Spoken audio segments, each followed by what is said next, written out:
প্রিয়জনের হাত ধরে চলে আসার পরে সেই প্রিয়জন যদি একটু একটু করে আঘাত দেওয়া শুরু করে, এর থেকে কষ্ট মনে হয় পৃথিবীতে আর কোনো কিছুতেই পাওয়া যায় না। আসসালামু আলাইকুম, সবাই কেমন আছেন? নতুন একটি ভিডিওতে আপনাদের সবাইকে ওয়েলকাম। না খেয়ে অভাব অনটনের ভিতরেও একটা সুন্দর মতন সংসার চলে যায় যদি কিনা সংসারে থাকা মানুষগুলো অনেক ভালো হয়। হুট করে আমার মুখে এরকম ধরনের কথাবার্তা শুনে হয়তো আপনারা অনেকেই মনে মনে ভাবতেছেন হয়তো বা আমার কোনো সমস্যা হয়েছে, যার কারণে আপনাদের সাথে এই কথাগুলো শেয়ার করতেছি। সত্যি কথা বলতে আসলে তেমন কোনো কিছুই না। ভালোবেসে সম্পর্ক করে বিয়ে করাটা কোনো ভুল কাজ নয়, কিন্তু ভুল কাজটা তখনই হয় যখন প্রিয় মানুষটা অনেক খারাপ হয়ে যায়। এই কথাগুলো বলার একটা কারণ আছে, অবশ্যই আপনাদের সাথে শেয়ার করব। কালকে যে মিসেপটা পরিষ্কার করা হয়েছিল, আমার শ্বশুর এখন থাকগুলো লাগাচ্ছে। যেহেতু থাকগুলো আলাদা আলাদা করে পরিষ্কার করা হয়েছে, ফাঁকে প্রচুর পরিমাণে ময়লা ছিল। বাসায় টুকিটাকি যে কাজগুলো থাকে আল্লাহর রহমতে আমার শ্বশুরই সবকিছু আমাকে করে দেয়, হেল্প করে দেয় বললেই চলে। তো আমার মেয়ে পিছে পিছে ঘুরতেছে আর আমার শ্বশুর এটা ঠিক করে দিচ্ছিল। এবার বলি সেই আসল কথাগুলো।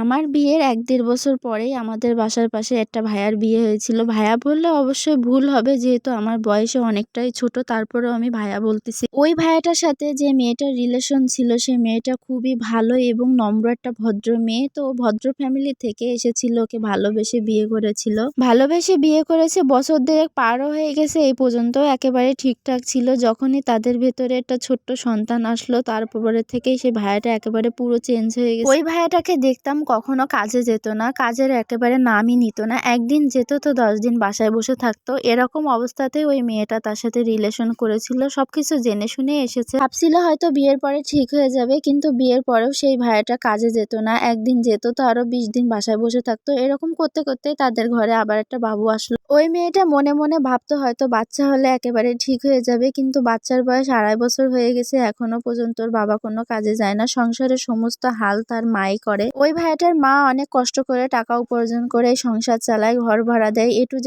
সবকিছু বহন করে। আর ওই ছেলেটা ঘরে বসে বসে খায়, কাজে না যেয়ে বিভিন্ন ধরনের বাজে ছেলেপেলেদের সাথে মিশামিশি করে এখন নেশার জগতে চলে গেছে। এমন নেশার জগতে চলে গেছে যে ঘরে কোনো কিছুই আর বাদ রাখিনি। যখনই সে নেশা করতে পারে না, তখন আর মাথায় কাজ করে না, কিছু না কিছু বিক্রি করে দিয়ে সে ঠিকই তার যোগান মিটায়। এখন ওই মেয়েটি ভালোবাসার টানে বসে আছে, কখন তার হাজবেন্ড ভালো হয়ে যাবে আগের মতন। কিন্তু সত্যি কথা বলতে ভালোবাসার টানে চলে এসেছে ঠিকই, কিন্তু আমার মনে হয় না সে কখনো এই নেশার জগৎ থেকে চলে আসবে। একটা সত্যি কথা বলতে, যে নেশার জগতে চলে গেলে সে কিন্তু কখনোই আর ফিরে আসে না। ফিরে আসার চান্সটা একেবারে 99% থাকে, কারণ নেশাটা খুব খারাপ জিনিস। আর এর জন্যই বলেছিলাম শুরুতেই যে অভাব অনটন কাটিয়ে না খেয়েও সংসার কিন্তু সুন্দর ভালোভাবে চলে যায়, সেই সংসারের মানুষগুলো যদি ভালো হয়। আজকের মতন ভিডিওটি এ পর্যন্তই। যদি ভালো লেগে থাকে অবশ্যই ফলো দিয়ে আমার পাশে থাকবেন। আল্লাহ হাফেজ।